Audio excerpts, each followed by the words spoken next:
à Sodome et Gomorrhe, ils se sont loin repentis et couverts de cendres. Qu'est-ce que Jésus disait là? Que la ville de Bethsaïde et la ville de Chorazin étaient des villes remplies d'incrédulité. Vous vous rendez compte là que Jésus-Christ, le Fils de Dieu, afin de pouvoir faire un miracle, afin de pouvoir guérir cet homme, il a dû le faire sortir de cette atmosphère d'incrédulité. Vous savez, cela c'est quelque chose de très puissant que la plupart des chrétiens ne voient pas ou ne comprennent pas, parce que la réaction normale quand quelqu'un, par exemple, apprend qu'ils ont le cancer, vous savez ce que la plupart des gens vont faire? Ils vont appeler tout le monde, ils vont commencer une chaîne de prière et ils s'imaginent que le plus de personnes vont prier, le plus ça va marcher. Et moi je vous dis, ben, en fin de compte, non, c'est le contraire. Parce que le plus de personnes vous avez, le plus vous courez le risque d'avoir des prières remplies d'incrédulité. Rendez-vous compte, Jésus, le Fils de Dieu, n'aurait pas pu guérir cet homme dans une ville remplie d'incrédulité. Alors si le Fils de Dieu ne peut pas guérir dans une atmosphère d'incrédulité, comment pouvons-nous croire et oser croire que nous allons pouvoir voir des résultats, des guérisons et des délivrances dans une atmosphère avec des gens qui prient dans l'incrédulité, ce qui est la plupart des gens, je dois le dire. Et voyez, ça me rappelle quelque chose de puissant. Quand le Saint-Esprit m'a réveillée à 1h du matin, 2 jours d'affilée, il y a à peu près 24 ans de cela, ou 24 et quelques de cela, et je me suis levée du lit, je suis allée dans mon salon, bien sûr, j'ai prié en autre langue pendant 20 à 30 minutes, je pense peut-être plus. Et après avoir prié en autre langue pour vraiment me dire, mais Seigneur, qu'est-ce qui se passe? Qu'est-ce que tu veux me dire? Et tout d'un coup, j'ai entendu le Seigneur me dire, il y a du cancer dans ton corps.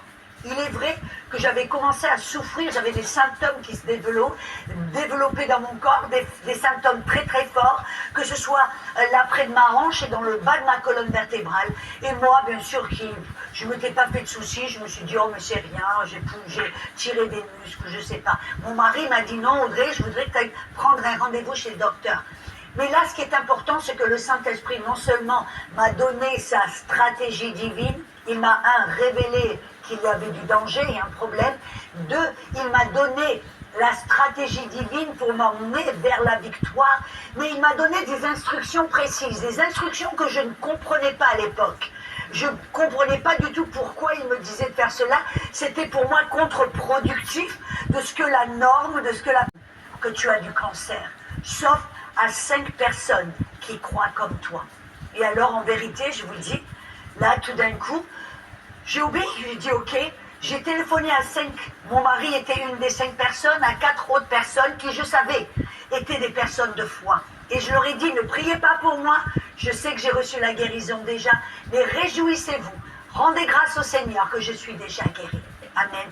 Et je ne comprenais pas, mais au cours des années, alors que j'ai commencé à étudier et à découvrir ces vérités, j'ai vu la sagesse du Saint-Esprit. Pourquoi? Parce que si je l'avais dit à tout le monde, les gens m'auraient rencontré, m'auraient regardé en disant « Audrey, t'as le cancer, comment vas-tu aujourd'hui ?» Ou se seraient lamentés, ou auraient prié dans l'incrédulité. « Oh Audrey, j'espère que tu vas pas mourir. Oh Audrey, et si t'étais pas guérie ?» Et commencer à prier dans l'incrédulité et me demander comment j'allais toutes les 5 minutes.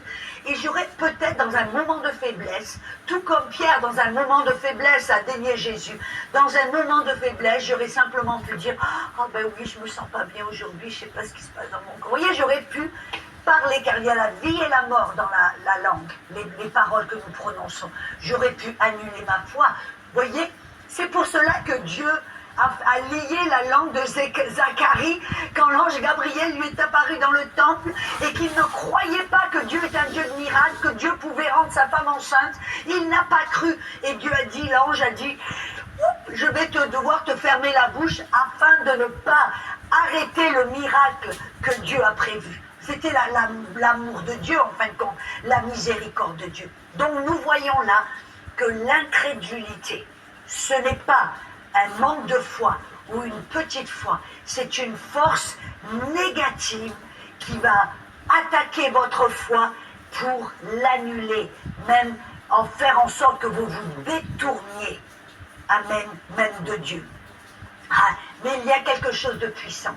Et là, Jésus, il continue, dans Matthieu 17, verset 21, il dit, mais cette sorte ne sort que par le jeûne et la prière. Cette sorte. Il y a, je pense, dans la Louis II, il dit, cette sorte de démon ne sort que par le jeûne et la prière.